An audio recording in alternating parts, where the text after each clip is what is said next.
Peoples act 1950 जो कि 1950 में कानून बनाया गया था और जो पूरे भारत में लागू है, धारा 370 के समापन के बाद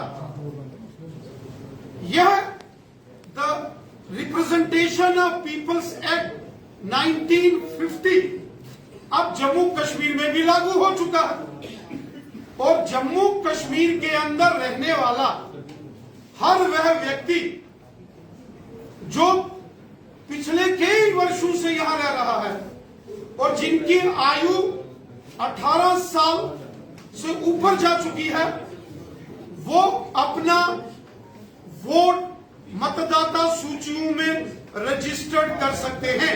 यह एक संवैधानिक प्रक्रिया है, लेकिन इस संवैधानिक प्रक्रिया के विरुद्ध जम्मू कश्मीर के लोगों को गुमराह करने की और जम्मू कश्मीर के अंदर उपद्रव पैदा करने की एक साजिश हो रही है, एक चाल हो रही है, जो कि कांग्रेस नेशनल कॉन्फ्रेंस और पीडीपी द्वारा हो रही। साथियों, हम सब जानते हैं कांग्रेस नेशनल कॉन्फ्रेंस और पीडीपी ने जम्मू कश्मीर के अंदर लगभग 70 वर्ष इन राजनीतिक दलों ने यहां राज किया और इन्होंने हमेशा जम्मू कश्मीर के कराए गए, कभी गुजर नाम पर लोगों को बांटा गया, लड़ाया गया। आज जब केंद्र की नरेंद्र मोदी साहब की सरकार ने सबका साथ, सबका विकास और सबका विश्वास इस मिशन के साथ काम किया है, जम्मू कश्मीर का बच्चा बच्चा आज खुशहाली की ओर बढ़ रहा है। जम्मू कश्मीर में अमन, चैन, भाईचारा, खुशहाली है। जम्मू कश्मीर एक बार फिर उन सुनहरे पलों की ओर और सुनहरे दौर की ओर जा रहा है, जिसे देखकर, विचार करके जम्मू कश्मीर को धरती का स्वर्ग कहा गया था। लेकिन ये जो कांग्रेस नेशनल कॉन्फ्रेंस और पीडीपी के लोग हैं, ये बहुत बड़ा राजनीतिक प्रोपेगेंडा जम्मू कश्मीर के अंदर करके लोगों को गुमराह करके यहां बहुत बड़ा षड्यंत्र करने की साजिश कर रहे हैं। साथियों, जब हम सब एक देश के निवासी हैं, हम सब भारतीय हैं, एक देश के रहने वाले हैं, तो उसमें किसी प्रकार का भेदभाव नहीं हो सकता। कानून सबके लिए बराबर है। कॉन्स्टिट्यूशन ऑफ इंडिया सबको समानता का अधिकार देता है। भारत के अंदर जो कानून है उसके अंदर राइट टू इक्वलिटी, ये फंडामेंटल राइट है।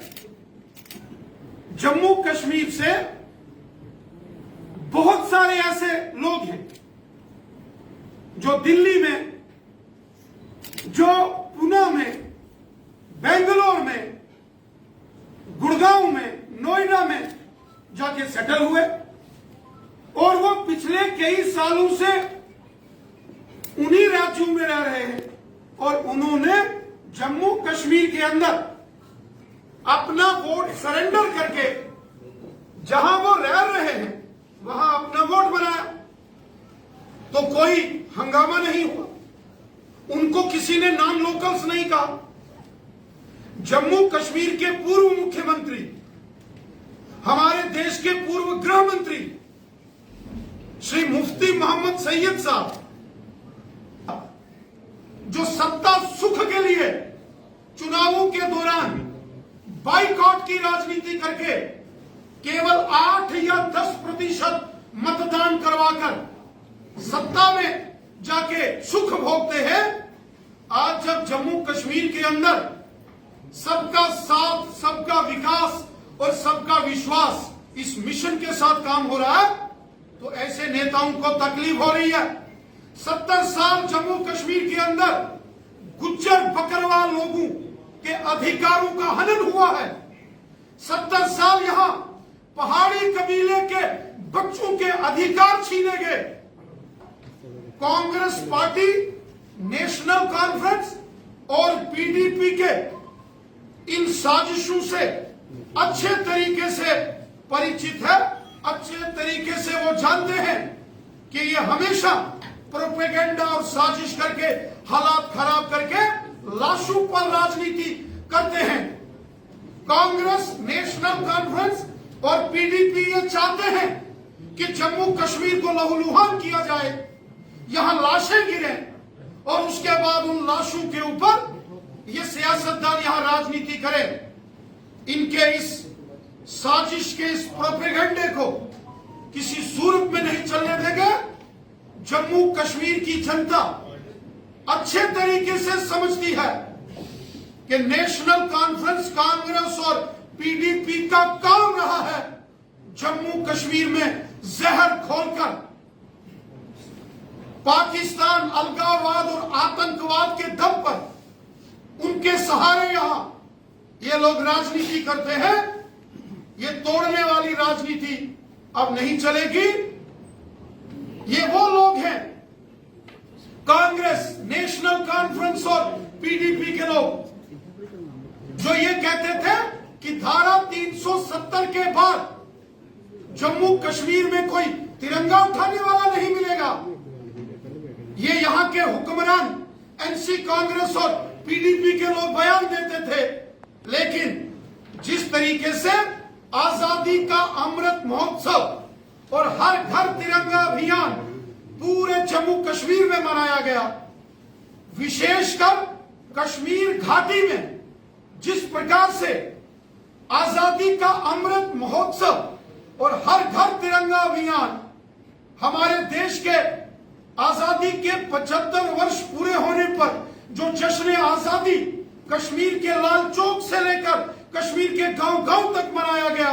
कश्मीर के हर नौजवान, बुजुर्ग, महिला, पुरुष, हर बाजार, हर घर के ऊपर तिरंगा देखकर इन एनसी, कांग्रेस और पीडीपी के नेताओं को तकलीफ हुई। ये कोमा में चले गए और इनको पता चल गया कि इनकी राजनीतिक जमीन खिसक चुकी है, जनता ने इनको रिजेक्ट कर दिया है और इसलिए एक नया शगुफा और नया प्रोपेगेंडा जम्मू कश्मीर के अंदर कांग्रेस पार्टी, नेशनल कॉन्फ्रेंस और पीडीपी के नेता करने की साजिश कर रहे हैं। जम्मू कश्मीर की जनता इन तमाम साजिशों को, इन नेताओं के इस प्रोपेगेंडे के इस हथकंडे को मुंह तोड़ जवाब देगी। इनकी हर साजिश को विफल किया जाएगा। ये जितना मर्जी प्रोपेगेंडा कर लें, जम्मू कश्मीर की जनता कांग्रेस, नेशनल कॉन्फ्रेंस और पीडीपी को कभी इनको स्वीकार नहीं कर सकती।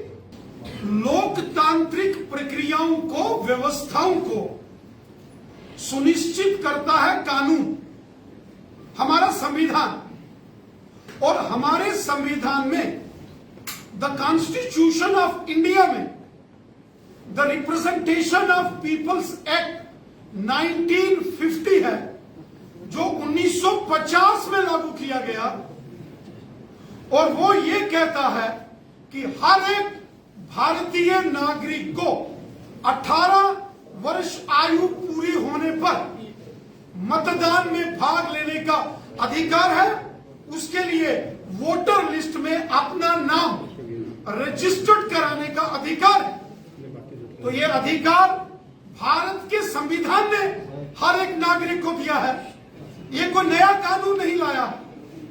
और दूसरा, डॉक्टर फारूक अब्दुल्ला साहब जब लोकल्स और नॉन लोकल्स की बात करेंगे तो मैं डॉक्टर फारूक अब्दुल्ला साहब से एक सवाल पूछूंगा कि आपके बगल में बैठे जो पीडीपी के नेता हैं, वो बताएं कि किस कैपेसिटी में आजानी मुफ्ती मोहम्मद सैयद साहब ने उत्तर प्रदेश के मुजफ्फरनगर से लोकसभा का चुनाव 1989 में लड़ा और जीता और वो देश के गृह मंत्री बने।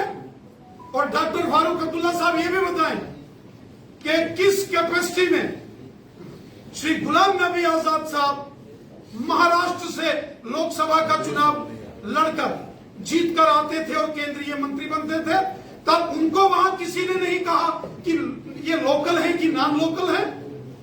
एक देश के अंदर रहने वाले सभी व्यक्ति उस देश के नागरिक होते हैं। यहां नॉन लोकल्स का कोई सवाल नहीं है। There is nobody who is non state actor, all are Indian and Indian constitution has given right to each and every Indian. के प्रति हमारा बहुत आदर है, सम्मान है। हम देश के कॉन्स्टिट्यूशन को मानते हैं। हमारे मान लिखा है, जो संविधान में है, जो डॉक्टर बाबा साहब भीमराव अंबेडकर जी ने कॉन्स्टिट्यूशन ऑफ इंडिया में लिखा है, हम उसको मानने वाले लोग हैं।